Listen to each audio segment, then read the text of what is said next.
Ciao guys, Cullen Gandy here, and welcome to my channel where I talk about business, specifically often the mortgage business, but also just finance, health, and balancing all of that with your life so that you can appear to be a functioning individual, sometimes like I'm able to do. Of course, the jury's still out on that one.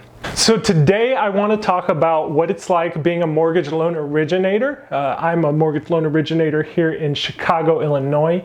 What it kind of takes to get into that business, like how smart do you really have to be to do this?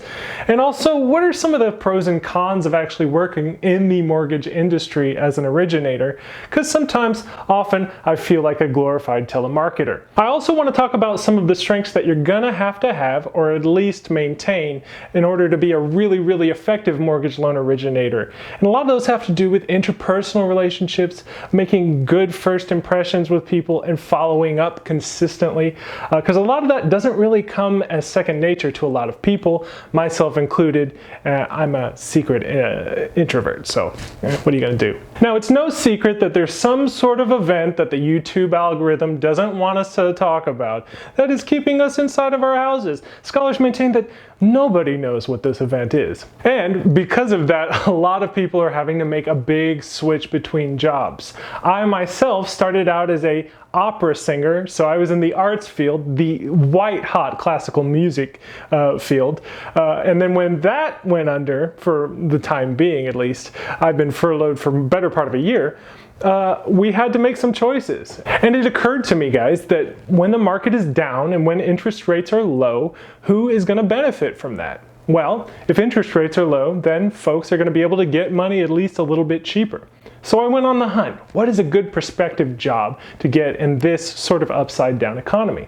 And it turns out that the mortgage industry is actually really booming right now. So the next question you're going to have to ask yourself if you're moving between jobs in this uncertain time is this something that's really feasible for me to do? Am I going to be able to switch from where I am now to where I want to be, hopefully, in the next few weeks? Now, the mortgage industry is doing well, but the position of the mortgage loan originator is one that you're going to have a good bit of dedication to if you want to be successful and reach that top tier of pay, which can be pretty lucrative. Often, mortgage loan originators like me are going to cross the $150,000 a year mark if you're doing enough transactions and if you're working for large lenders that get you leads. Now, I'm going to give you a heads up. You are going to have to commit a fair amount of preparation if you want to become a successful MLO, as we call them, but it doesn't take a 4-year degree, and you don't need to commit yourself like, I don't know, a monk in a monastery or something to get where you want to be. So if you have the dedication, stick around. I'm going to tell you what the good, the bad,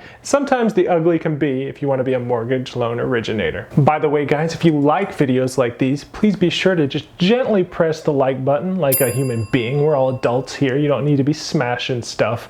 Also, subscribe and hit that notification bell so I can give you more of this outstanding content related to the mortgage industry. So the first and one of the biggest pros to being a mortgage loan originator, especially in 2021, is that you get to work from home. In fact, this is a job that you can do pretty much anywhere. My brother actually just purchased a home himself, and he's been looking for somebody to help pay his mortgage for him. So when my lease runs out here in Chicago, there's a good chance that I could just go down there, live with him, sort of mooch off of him for food and things like this, save money, and just make bank. The con that sort of accompanies this remote position plus is that if you're a perfectionist or an overachiever like I can sometimes be, it can kind of feel like you're working all the time. If I set my own sales quotas, maybe I'll start working at 9 a.m. and I won't stop until I meet them. And sometimes that can mean I'm finishing at 8 or 9 p.m. or sometimes 10. I've taken calls at like 11 p.m. I mean, it can be mad. You gotta make sure that you have time management in slot number 1. Gotta compartmentalize. The second really great plus to being a mortgage loan originator in 2021 is that there aren't too many big barriers to entry. With the mortgage rates being what they are, in the low 3s, low 2s sometimes for different rates depending on what you qualify for, there's a lot of companies that need people to write loans for them. In fact, my company just reopened as a retail outfit so that they could get in on the market share here. So there's going to be a need for mortgage loan originators at least for the next few months, if not years. If you think you have the ability to commit certain facts about the government and functions as far as math is concerned to memory, then I think mortgage loan origination could be a job you can do. Now keep in mind, you're not going to have to be some sort of Einstein in order to write these loans. I am far from it. In fact, I don't think I ever passed a math course on the first try. However, you are going to want to know how basic math and percentages and things like this interact with the economy, especially in the context of a very, very strict government regulation. One of the most difficult hurdles for any aspiring MLO has to be the uniform standard test that every MLO has to take in order to become licensed. In fact, less than 40% of all people who apply to become a licensed MLO are able to pass this test on the first try. You have to take the test seriously, and that means understanding several different regulations, including RESPA, TILA, and other regulatory acts. You have to understand ethics and how not to act when you're being an MLO. And finally, you have to understand MLO activities, as they call it, which are different sort of scenarios that the government asks you about to see if you have the common sense enough to be a mortgage loan originator in the first place. That being said, is it possible to go from idea to licensed mortgage loan originator in the period of a couple of weeks? Absolutely, that's something that you can do. But you have to have the patience and the commitment to follow through with a lot of the studying you're gonna have to do to get there. Okay, so you've passed the test. What now? Well, actually, the mortgage industry is sort of going through a transition period. In the past, all mortgage loan originators who were independent contractors would sort of hunt for the leads that had the highest loan balance amounts, because those are the ones that are going to pay out the highest commissions to them. Makes sense, right? Except for the fact that everybody else who just has a little bit of a loan balance, like say $100,000 or less, couldn't really find an effective mortgage loan originator to actually do the job. That's where folks like us come in. A lot of new mortgage loan originators want to get into the business, but up until now, companies haven't really been very willing for new competitors in the mortgage loan origination industry to enter the market. Well, now there's more demand, there's got to be more supply, right? So new companies like the company I work for, which is a large online lender, are starting actual schools for people that have no experience in the industry. So how sophisticated do you have to start out being to become an MLO? The answer is not at all. In fact, you can go into this business not having known anything about the mortgage industry and have a flourishing career as a mortgage loan originator. So you've been hired at a company, you're now a new MLO. What do you do now? How do things progress? Well, this is where the different ideas for how to start a mortgage lending service actually come into play. Some companies, like banks, don't even require you to be licensed in order to practice as an MLO. Those places are depository institutions, and as a result, they don't need you to be licensed because they can just cover you under all of their insurance. If you want to work with any mortgage broker or mortgage bank or any lender that's not associated with a bank or depository institution, then you're going to have to be a licensed MLO, take the test, and make your mark that way. Once you get into the business, different companies will handle your responsibilities in different ways. For example, for a lot of mortgage lenders, the mortgage loan originators are going to be responsible for going out, finding the leads like a little truffle snout pig, and then sort of digging up the business on their own. This is sort of a traditional model that we've seen time and time again, and is really very close to what it would feel like to be a realtor in any city.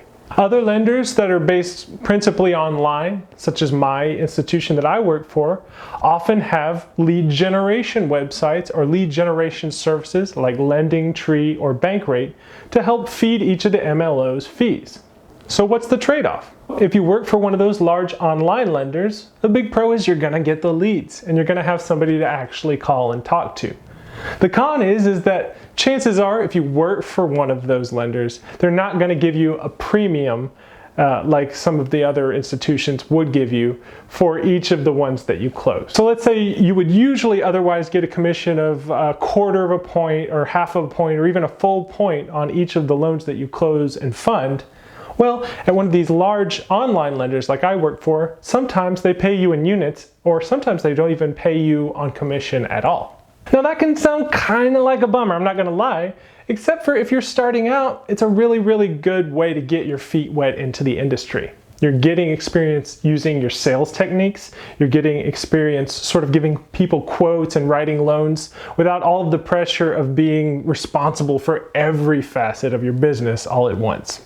If you're gonna be somebody whose responsibility is to get leads or at least maintain leads in what's called your sales pipeline, then you're gonna have to become somebody that is comfortable talking to people literally all day long. And this is not something that I'm actually very enthusiastic about at all.